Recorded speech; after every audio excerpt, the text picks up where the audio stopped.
A tecnologia está avançando tão rápido atualmente, que é importante olhar para trás e lembrar de onde viemos para chegar até aqui. Desde seu smartphone, a TV em sua sala de estar. Vamos dar uma olhada nas tecnologias do passado, e em seu processo para chegar onde estão agora.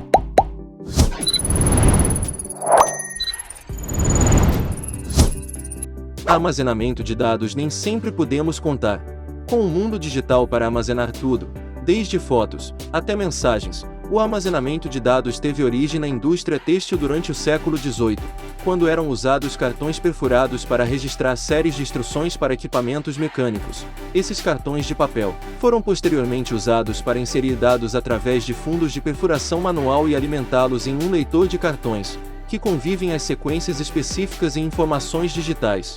Os furos perfurados em cada coluna representariam o número caracteres em um código binário padrão, e programas inteiros poderiam ser representados, desde que a pilha de cartões permanecesse em ordem. Nos anos 60 os métodos de cartões perfurados eram muito menos comuns, e em 1956, a IBM também estreou o primeiro disco rígido do mundo. O IBM modelo 350, que pesava mais de 1 tonelada, continha 50 discos de armazenamento de 24 polegadas, com um total de 3,85 megabytes, e era alugado a empresas a partir de $3.200 por mês, ou $30.260 se fosse corrigir para a inflação. Numa década mais tarde, essa máquina tosca foi substituída por uma nova era de armazenamento de dados, que era o disquete. Esses discos finos e flexíveis chegaram em 1970, em uma forma de 8 polegadas, e mais tarde um pouco menores e eram escritos e lidos usando uma unidade de disquete. A disquete original de 8 polegadas tinha uma capacidade de armazenamento de cerca de 80 kilobytes, o que significa que agora seriam necessários cerca de 50 disquete para armazenar uma canção de 4 minutos, com uma média de 4 megabytes. Mas em 1986 a IBM introduziu a versão de 3 polegadas e meia, capaz de armazenar 1,44 megabytes. Em 1999, vimos uma chegada do impressionante supercompacto cartão de memória SD, da SanDisk, Matsushita e Toshiba. E em 2000, as pessoas foram introduzidas pela primeira vez pelo familiar hoje pendrive, que inicialmente é capaz de armazenar 8 megabytes. Atualmente os pendrives podem suportar centenas de gigabytes de dados, e existe até uma micro USB menor que um dedo, e da espessura de uma agulha, que pode conter 1 terabyte inteiro de dados. Isso são 40 horas de vídeo em 40K. Para comparação, você precisaria de mais de 260.000 IBM 350 para assegurar isso. A maioria das pessoas agora depende das capacidades digitais da nuvem, introduzida pela primeira vez em 2007, que atualmente contém um estimado de 1 exabyte de dados, o equivalente a mais de 1 bilhão de gigabytes. Como diz a lei de Moore, a capacidade de velocidade de armazenamento digital dobra exponencialmente a cada 2 anos. Então quem sabe o que está por vir? Telefones e celulares. No mundo moderno os smartphones são tratados como uma necessidade, mas a história do telefone celular é absurdamente curta. Em abril de 1973, o pesquisador Martin Cooper da Motorola fez a primeira chamada telefônica celular, a anunciar que a Motorola tinha vencido a corrida da tecnologia móvel.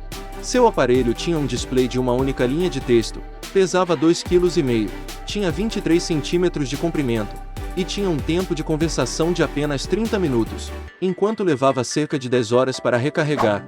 Em 21 de setembro de 1983, o primeiro celular comercial, o Danatec 8000X da Motorola, ficou disponível, mas ainda estava muito longe de atingir as massas.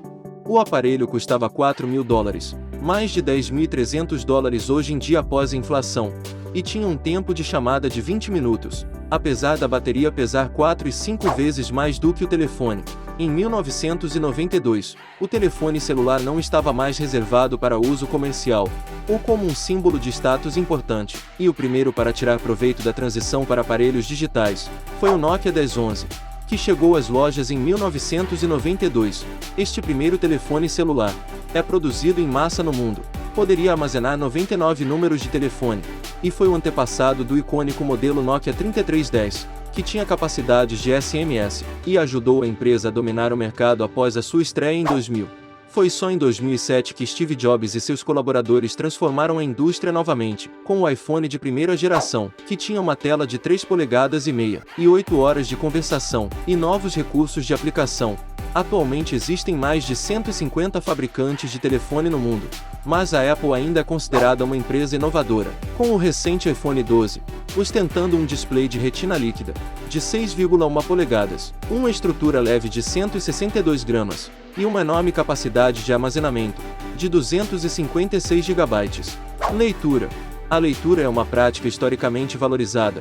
Ela pode melhorar a nossa visão do mundo, processamento mental e educação, mas muita coisa mudou com a digitalização moderna. Há algumas décadas, pegar um livro e ler ele página por página era a principal maneira de consumir narrativas, mas como a tecnologia invadiu as caras modernas, a leitura foi transformada por laptops, smartphones, tablets e essencialmente Inking. Em 1997, o líder inovador em Inking desenvolveu uma tecnologia revolucionária de exibição eletrônica de papel, permitiu que uma tela de exibição digital refletisse a luz como um papel comum sem luz de fundo. Isso não foi amplamente adotado, até que o fundador e CEO da Amazon Jeff Bezos encomendou o melhor em Inking do mundo, em 2004, e a corrida para revolucionar a leitura estava em andamento. Afinal, a Sony foi a primeira a usar a tecnologia em Inking em seus leitores eletrônicos, Libre Sony Reader em 2004 e 2006, mas o conceito não decolou totalmente, até que a Amazon anunciou a primeira geração do Kindle em 2007.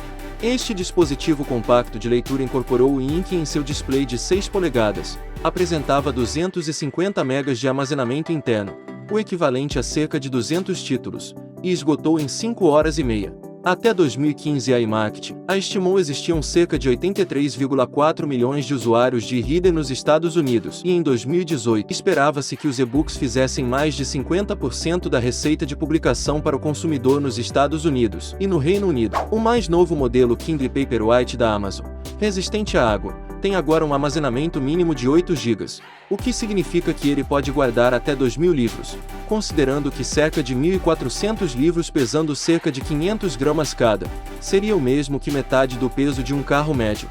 Isso é uma quantidade enorme de potencial literário, para se ter alcance das mãos.